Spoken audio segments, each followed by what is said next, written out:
Le jeûneur doit s'abstenir de péché. Ibn al-Qayyim.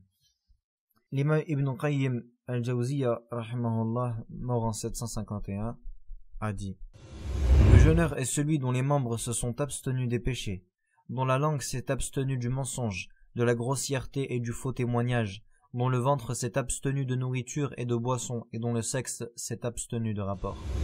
S'il parle, il ne dit pas une chose qui va nuire à son jeûne. S'il agit, il ne fait pas une chose qui va annuler son jeûne. Il va prononcer des paroles bénéfiques et pieuses, et ainsi seront également ses actes.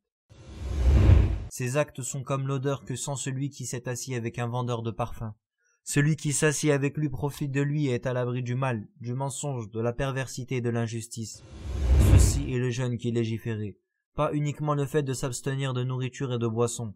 Il est rapporté sur cela un hadith authentique. Il est possible qu'un jeûneur n'ait comme part de son jeûne que la faim et la soif.